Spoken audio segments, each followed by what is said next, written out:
There comes a moment in everyone's life when you realize that the people you once gave your heart to don't see you anymore. You talk, but they don't listen. You give, but they don't value it. You show up every single time they need you.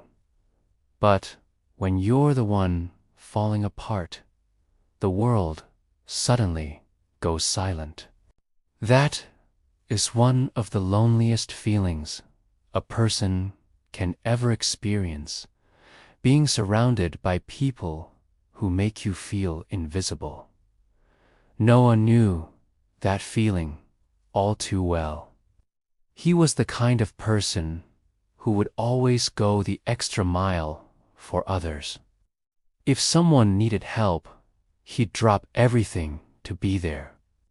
If a friend forgot their wallet, he'd quietly pay the bill. If someone was struggling, he'd offer his time, his energy, and his heart. But somewhere along the way, he noticed something painful. The more he gave, the less people seemed to notice. At first, he ignored it. He told himself, maybe they're just busy. Maybe I'm expecting too much. But deep down, he could feel it, the quiet sting of being taken for granted. One evening, after another day of giving more than he received, Noah sat alone in his room. His phone was full of conversations where only he had sent the last message. His calendar had plans he'd made for others, but none for himself. It hit him. Why am I always the one trying so hard? Why does it feel like I don't matter to anyone? The next morning, Noah went for a walk to clear his mind. The streets were still half asleep, the sky softly painted with dawn.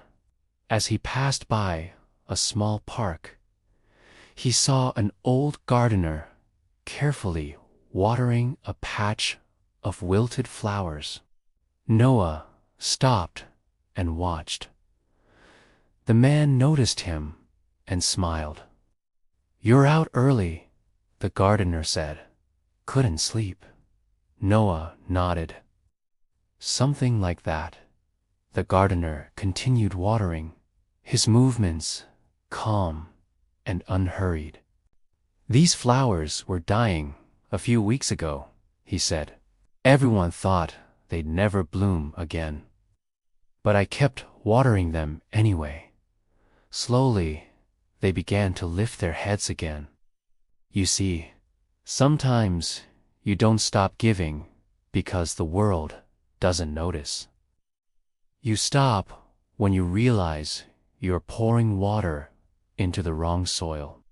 Noah stood there silently, the old man's words echoing in his mind. The wrong soil. He walked home, thinking about all the people he had given his energy to, the ones who never said thank you, never checked in, never asked how he was doing. He realized something powerful. His kindness wasn't the problem. His direction was. He had been trying to make himself matter to people who were too busy with their own worlds to notice his light. Days passed, and Noah began to pull back, not in anger, but in peace. When someone messaged him, only when they needed something, he didn't rush to reply. When a friend asked for a favor, without ever asking how he was, he politely said he couldn't this time. At first, it felt strange. A part of him feared losing people. But soon, something unexpected happened. He began to find space for himself. He started reading again, taking long walks, cooking his favorite meals. He reconnected with old passions he'd left behind while chasing others' approval. He noticed small things, how good the morning air smelled, how calm silence could be, how peaceful it felt not to constantly prove his worth. One afternoon, while sitting by the same park, Noah saw the flowers again. They had bloomed beautifully, bright, and full of life. The gardener waved from afar, and Noah smiled back. That's when he understood. The flowers hadn't needed more water. They'd needed the right care, at the right time, from the right hands, and so did he. Slowly, the people who had ignored him began to notice his distance. Some reached out, not because they missed him, but because they missed what he did for them. He saw it clearly now. Before, he would have rushed back, desperate to be seen. But this time, he stayed still. Silence became his boundary, and in that silence, he found strength. He started meeting new people, those who listened, those who cared. People who didn't just take, but gave back in small, genuine ways. For the first time, Noah felt what real connection meant. It wasn't about doing more or proving his value. It was about being around those who saw his worth without him having to remind them. Months later, someone asked Noah, "How did you change so much? You seem happier now." He smiled softly and said, "I stopped begging to be seen by people who preferred to look away.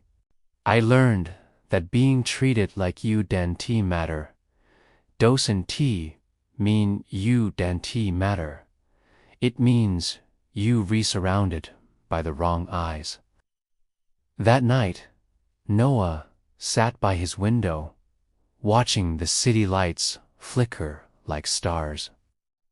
He thought about how much time he'd wasted trying to make himself enough for others.